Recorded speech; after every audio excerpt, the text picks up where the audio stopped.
Hola, ¿cómo andan? Espero que todo bien. Antes que nada, me gustaría agradecerte a la Asociación Civil Docentes Inclusivos en Red por esta invitación, por haberme tenido en cuenta en esta semana de concientización, haberme tenido en cuenta para dialogar un poco, ¿no? Y hacer esta pequeña charla. Bueno, me presento, mi nombre es José González, soy licenciado en acompañamiento terapéutico, soy también licenciado en educación inclusiva, ejerzo la profesión de acompañante terapéutico desde hace más de 15 años, soy el autor del libro Encrucijada entre el ser y la praxis, dilemas de la práctica cotidiana, y también soy el autor del libro Historias de cotidianidad, relatos y reflexiones de un acompañante terapéutico. Soy de la ciudad de Mar del Plata, provincia de Buenos Aires,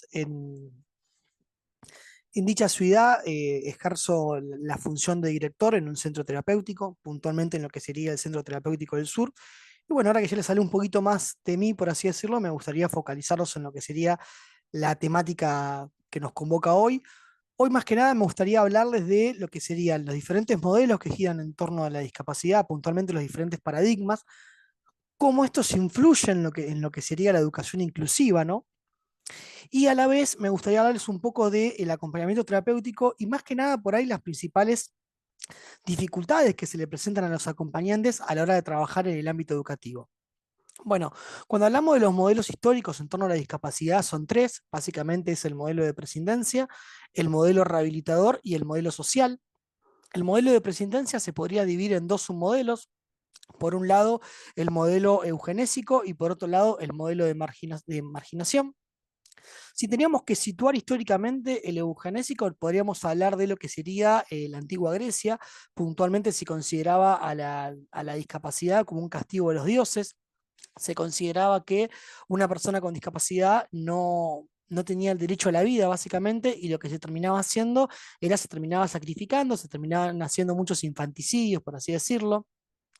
El segundo modelo ya es el submodelo de marginación, por ahí históricamente se podría comenzar a ubicarlo a partir del Renacimiento en adelante.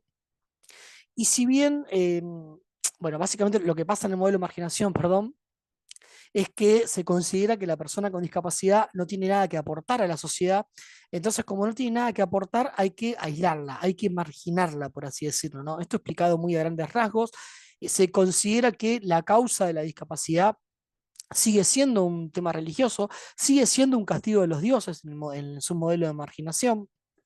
En este submodelo, lo que empieza a ver, por así decirlo, como primer contacto con la medicina, es que a la hora de determinar si una persona tiene discapacidad por causas médicas, por así decirlo, y no por castigo de los dioses, esto se determinaba mediante un comité. Este comité estaba compuesto por un sacerdote, un cura y un médico, por así decirlo, ¿no? Ese comité evaluaba si el origen de la discapacidad era un castigo de los dioses o era de origen médico, por así decirlo. Frente a esto, lo que se hacía con la persona con discapacidad era que se la terminaba marginando, se la terminaba excluyendo. Si bien ya no existían o no se presentaban con tanta frecuencia los infanticidios, como sí se presentaban en el modelo eugenésico, la realidad es que la tasa y la esperanza de vida de una persona con discapacidad rara vez llegaba a la adolescencia, ya que a causa de esta misma marginación, a causa de esta misma falta de atención, muchas veces las personas con discapacidad terminaban falleciendo, ¿no? Bueno, el segundo modelo es el modelo rehabilitador. En este modelo rehabilitador se considera que la persona con discapacidad ya tiene algo que aportar a la sociedad siempre y cuando sea rehabilitada, ¿no? Se guía bajo lo que sería la lógica de salud-enfermedad. La persona con discapacidad tiene que ser rehabilitada, se podría llegar a decir también, ¿no?, que tiene que ser normalizada para poder aportar algo a la sociedad en sí. Y por último, está lo que sería el modelo social de la discapacidad, el cual no va a poner el foco en la deficiencia de la persona, sino que en realidad va a poner el foco en lo que son las barreras que la sociedad le impone, ¿no?, a la persona con discapacidad, las cuales le impiden, por así decirlo, desarrollarse plenamente en sus actividades de la vida cotidiana. Ahora, está bien, ustedes me podrían preguntar ahora, che, José, ¿qué tiene que ver todo esto, ¿no?, con lo que sería la educación inclusiva o lo que sería el ámbito educacional? Básicamente uno podría llegar a pensar desde la lógica de las ciencias naturales, por así decirlo, que el emergente de un paradigma anula automáticamente al anterior. La realidad es que en lo que son las ciencias sociales esto no siempre es así. Y en el caso puntual de la discapacidad, nosotros nos vamos a encontrar con que en los diferentes establecimientos educativos, estos tres modelos que mencionábamos, estos tres modelos conviven. Está bien, ustedes en ese momento van a decir, che, pero pará, el modelo eugenésico ya casi que no existe más el modelo eugenésico. Sí, si bien es real eso, no podemos negar que hay instituciones educativas que responden al modelo de marginación, muchas veces instituciones educativas en las cuales la persona con discapacidad es marginado, es excluido, ¿no?, de ese grupo de pares. Podemos también hablar de instituciones educativas que por ahí responden más a lo que sería el modelo médico rehabilitador, en el cual básicamente lo que se busca es que ese niño, niña o adolescente sea normalizado, ese niño o adolescente sea normalizado para poder acatar las órdenes que esa institución educativa, por así decirlo, ¿no?, le plantea y le exige. Y también nos podemos encontrar con instituciones educativas que se guían bajo lo que sería el modelo social de la discapacidad y en la cual estas instituciones por ahí serían las más ideales para promover lo que sería el sistema de educación inclusiva, en la cual se va a combatir básicamente las diferentes barreras que, que se van a presentar, ¿no? Cuando hablamos de barrera, pensemos que hablamos por ahí hablamos de barreras arquitectónicas, hablamos de barreras culturales y hablamos también, ¿no?, de barreras normativas. Cuando hablamos de barreras culturales, nos referimos a diferentes formas de concepción que hay sobre la discapacidad, diferentes creencias que tienen determinadas culturas. Y cuando hablamos de barreras normativas nos referimos a que muchas veces por ahí hay marcos normativos que entran en conflicto a la hora de garantizar la inclusión educativa, ¿no?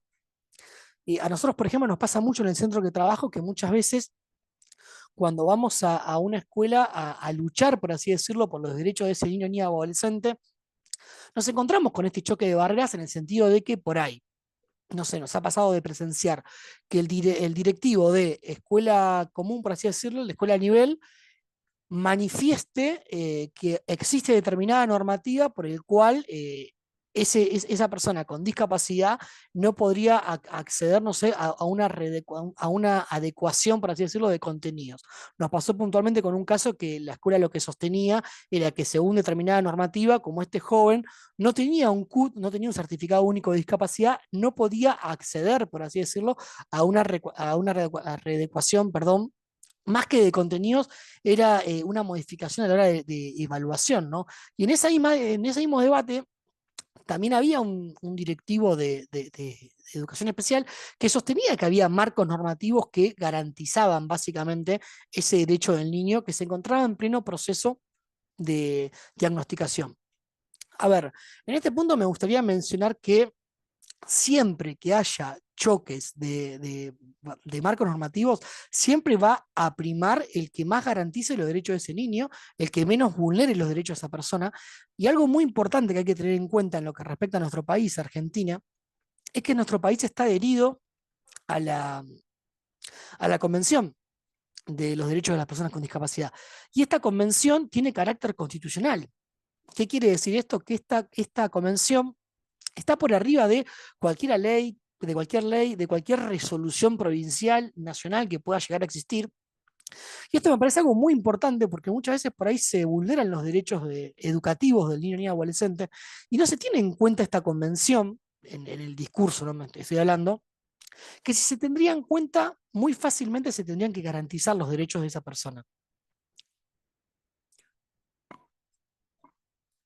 Pero bueno, la realidad que igualmente este es un tema para hablar 1 hora, 2 horas. Nosotros por ahí lo que observamos en la práctica cotidiana, tanto en el centro como en mi práctica como acompañante, es que estos tres paradigmas conviven y que muchas veces entran en conflicto. ¿Por qué? Porque la mayoría de los profesionales decimos intervenir desde lo que sería el modelo social de la discapacidad, desde un modelo en el cual no nos focalizamos en lo que sería la limitación de la persona, sino que en realidad nos focalizamos en cómo el entorno limita a esa persona.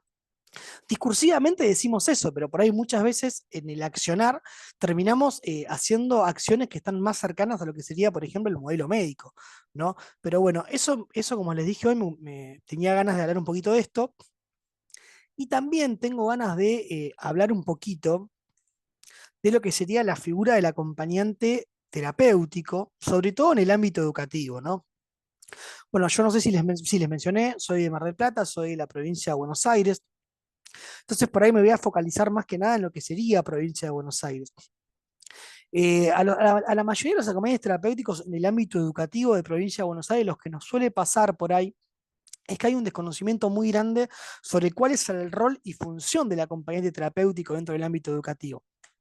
Entonces, por ahí muchas veces se espera que el acompañante cumpla funciones pedagógicas, básicamente. Cumpla por ahí un rol de segundo docente en el aula, cumpla una función de hacerse responsable de ese niño, y no se tiene en cuenta por ahí lo que sería la resolución 782/13. Esta resolución es una resolución del año 2013, valga la redundancia, y apunta justamente a dos partes. Por un lado, apunta a todo lo que es el tramiterío burocrático que requiere un acompañante terapéutico para trabajar en el ámbito educativo. Y por otro lado, perdón, también apunta a cuál es la función del asistente externo barra acompañante terapéutico en el ámbito educativo en provincia de Buenos Aires, ¿no? Esta resolución plantea, por ejemplo, dos tipos de prestaciones.